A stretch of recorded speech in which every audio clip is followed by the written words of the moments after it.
like you're kind of doing it for the camera. And I think Rachel and I have definitely just kind of continued to travel and live for our means, and then we film it. And now I don't 2-3 terabytes worth of videos that I should upload, like our whole out east tour trip, like we're a traveling band.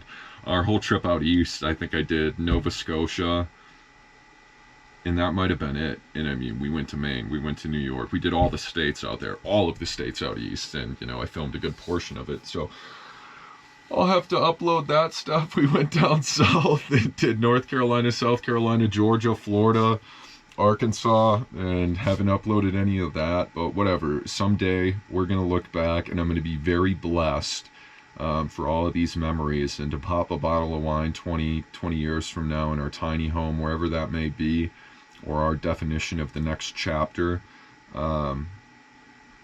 We're going to watch these and just go, wow, I remember that. And it'll jog our memory. And hopefully I'll have a book. I really want to write some form of a book because I like documenting the journey. I wish I would have been better about journaling. But Rachel's been really good about journaling to where I can kind of use those as spark notes. I read a little chapter. Oh, we did that. And then it go down memory lane.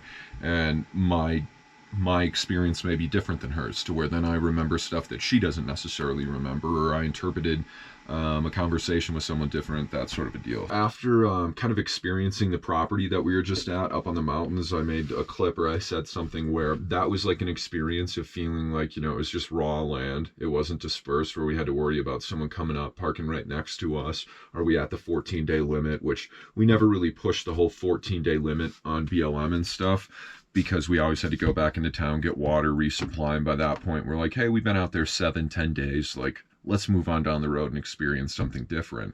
But Rachel and I are definitely dead set on the next chapter for us being a chunk of land, a chunk of dirt somewhere, maybe even in 2 different locations, so we can kind of hopefully at that point, I'll have something remote where I'm also working, and not just burning through savings from selling my house and belongings. And, we can kind of bounce back and forth.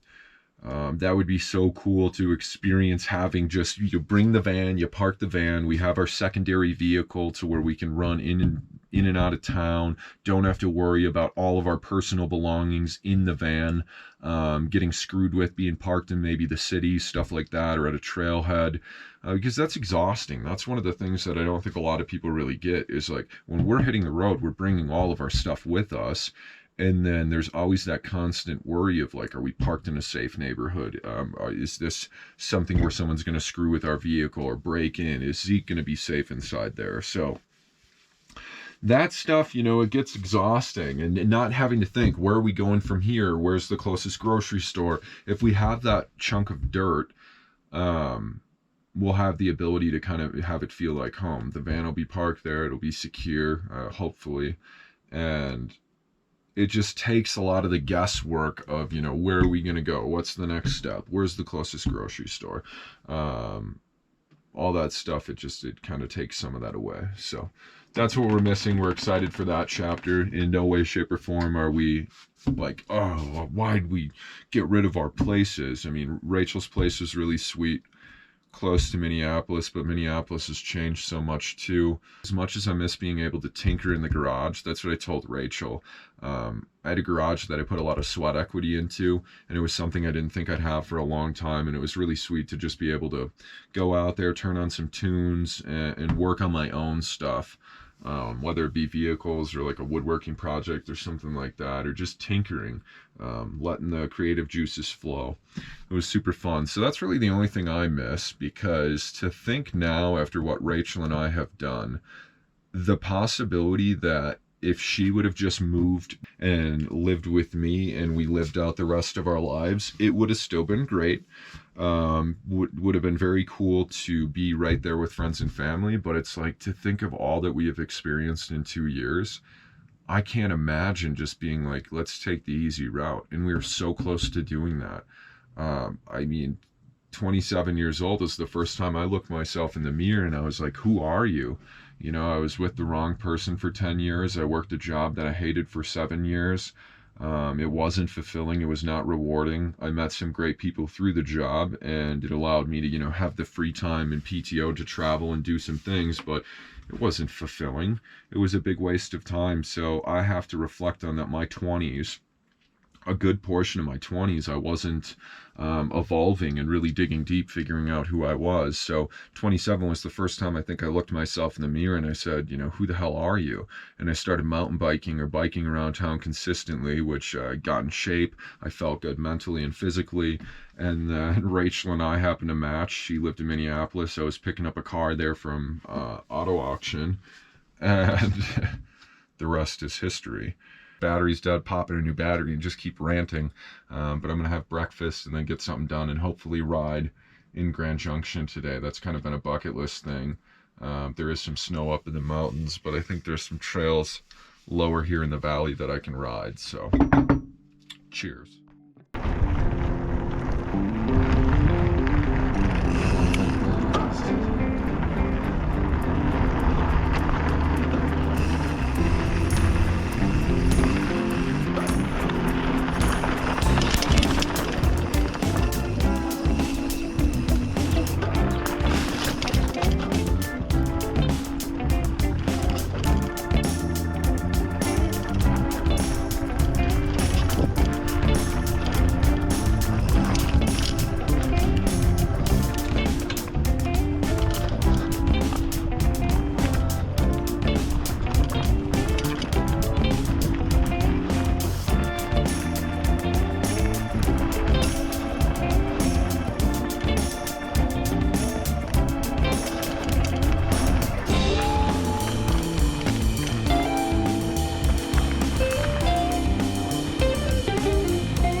God, Colorado, you're so beautiful. There's the van.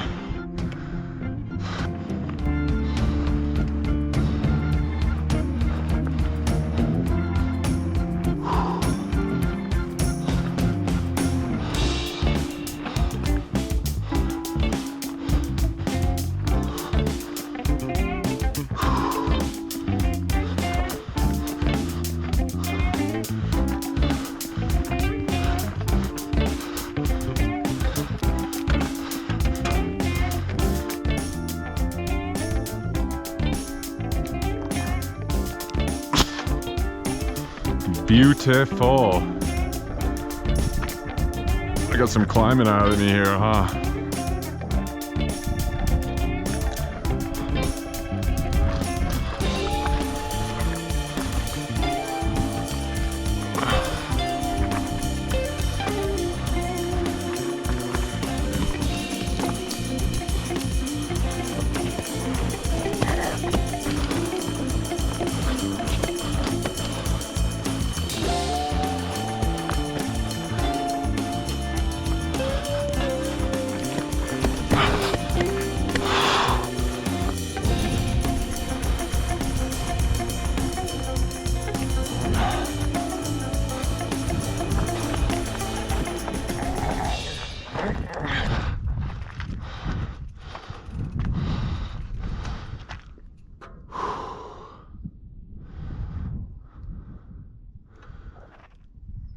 I see the van.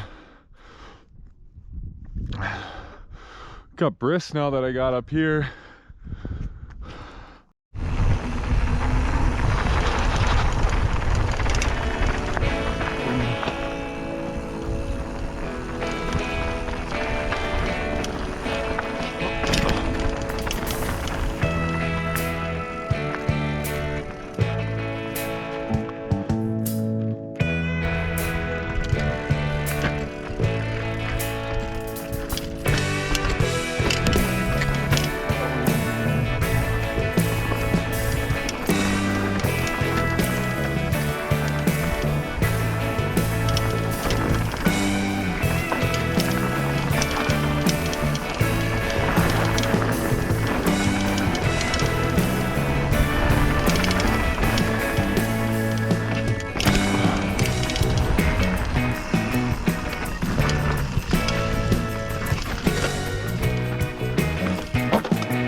different world.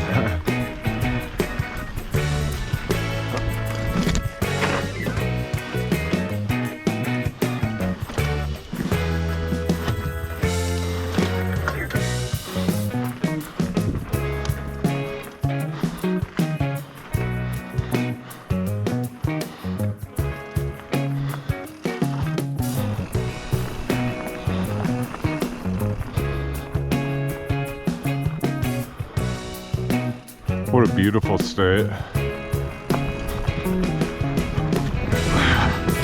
Oh, that's pure mud.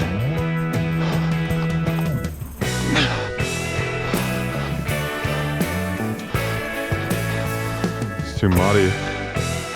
Oh, someone else slipped right there.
Hi.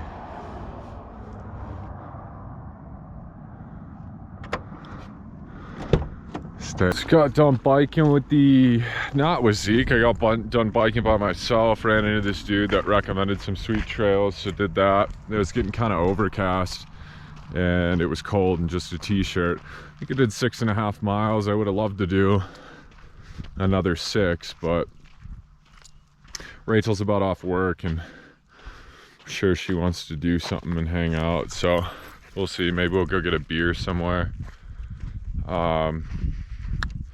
We have dinner plans with our friends tonight. Hey, stay down here. And I should have rode all up in here. But yeah, anyways, took the horse out. He's been kind of limping, so we're taking it kind of easy. Wow, come out. I think he's a Colorado dog. So unfortunately, Rachel and I don't have the choice. We just gotta live here because Zeke wants to. That's what I'm gonna tell myself. Where you want to live? Limposaurus, Limp Biscuit? Well, I hate to do this, buddy, but let's, you're still limping and I don't want you to hurt something even worse. It's tough. I'm glad I was gonna take him with on my bike ride and I'm glad I didn't because he's gotta heal up. He goes 115 miles an hour and then stops on a dime to get a ball, like just puts all his weight right into his front. Or are you putting a big old stick on the trail for bikers? But you want that little piece? Hold on, hold on, hold on, hold on. There you go. No, right here. Right here. Holy cow, dude. You almost just poked my eye out. Oh, watch the legs. It's the little things in life. Anyways, yeah, he tries to just stop on a dime and it's like, it's so terrible for his joints. I mean, he's 6 years old. Like my dad was saying, I was talking to him this morning. He's like, if he doesn't quit doing that, he's not going to be able to walk by the time he's 8. And that's probably, come on, come on. Watch, 1,000 miles an hour. Oh, you almost stabbed me, dude. Wait. Yeah, anyways, terrible camera footage. So much for his taking a break.